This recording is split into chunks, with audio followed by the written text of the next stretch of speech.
You know, when you think about an airplane, you probably picture this amazing machine, right? All wires, hydraulics, massive engines. But the single most complex, and honestly the most unpredictable part of any flight, well, it isn't part of the machine at all. It's the human in the cockpit.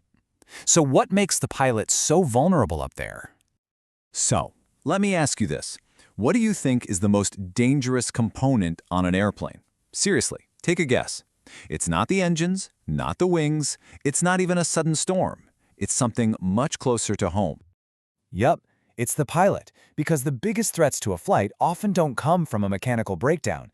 They come from these unseen enemies lurking inside the pilot's own body and mind. Okay, so if the human is the weak link, how does the world of aviation even deal with that?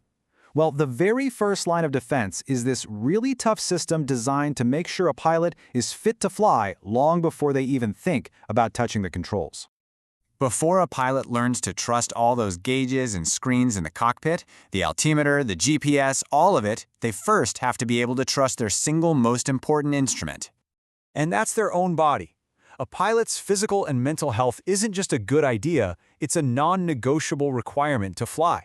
It's something that has to be officially certified by the Federal Aviation Administration. And this all comes down to something called a medical certificate.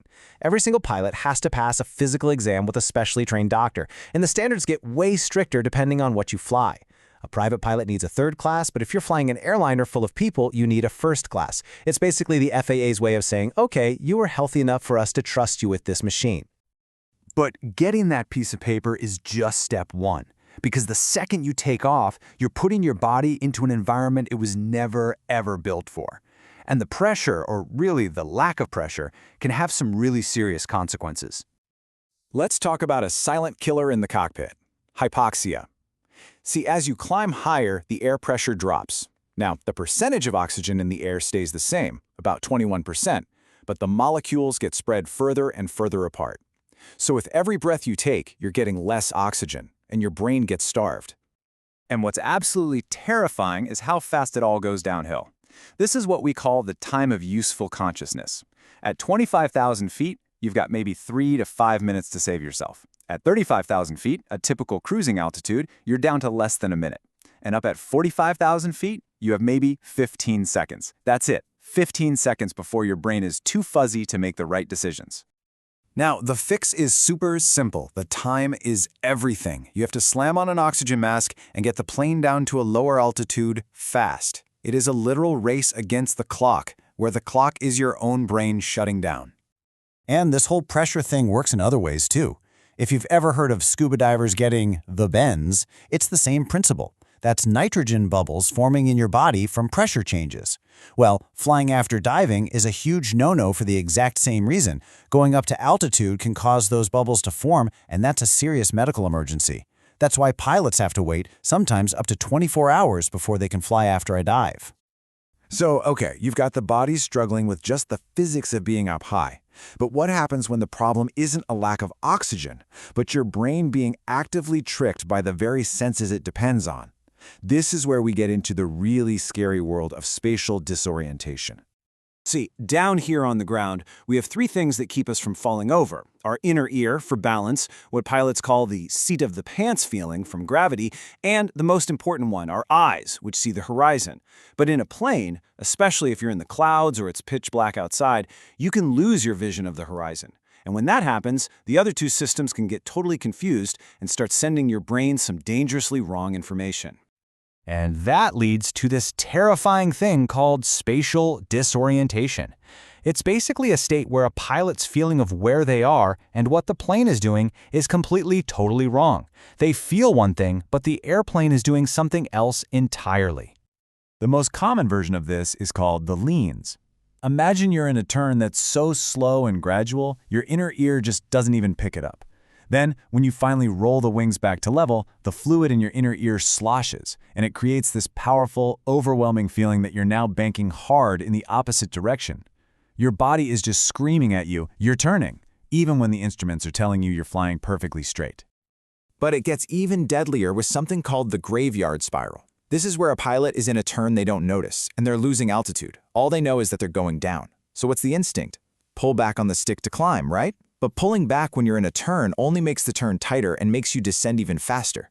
So their attempt to fix the problem, based on what their body is telling them, is actually making it catastrophically worse. Okay, so these physical pressures and sensory illusions, those are forces acting on the pilot. But what about the threats that pilots bring on board all by themselves? The ones that are 100% within their control? And this is where personal discipline is so important, using a really simple tool called the IMSF checklist. Before every single flight, a pilot is supposed to run through this. Am I dealing with any illness? Am I on any medication? Am I under stress? Have I had any alcohol? Am I suffering from fatigue? Or am I too emotional to fly? It sounds easy, but that pressure to just get where you're going, pilots call it get-there-itis, can make it really tempting to ignore a problem. This self-check is critical. Let's just zoom in on alcohol for a second. The FAA has a famous rule, 8 hours bottle to throttle. You also can't fly with a blood alcohol concentration of 0.04% or more. Now that sounds pretty strict, right? But here's the thing, that rule is just the absolute bare minimum. The reality of impairment is much scarier. Look at this. Right around that legal limit for flying, a pilot is already dealing with impaired judgment and slower reaction times. They might look and act totally normal, but their ability to handle a surprise or an emergency is already taking a major hit. And this just proves a really crucial point. Being legal to fly is not at all the same thing as being safe to fly. So, if your body is fragile under pressure, your mind can be tricked by these powerful illusions, and your personal state can be so easily compromised. How on earth does anyone fly safely? It all boils down to one fundamental core principle. And that principle is this. A pilot has to learn to live in two different realities. There's the subjective world of what their senses are telling them, their feelings. And then there's the objective world of their flight instruments, the data. Your feelings can lie to you. Your instruments, which are based on the cold, hard laws of physics, cannot. So much of flight training is just about systematically learning to ignore what your body is screaming at you and to trust the data on the panel right in front of your face. You know, this whole conflict between feeling and fact, it really goes way beyond the cockpit. Pilots have spent over 100 years learning this incredibly hard lesson about trusting data over instinct. And as our own worlds get filled with more data, more automation, we all face a pretty similar challenge, don't we? When your gut feeling is telling you one thing, but the data says something completely different. Which one do you trust?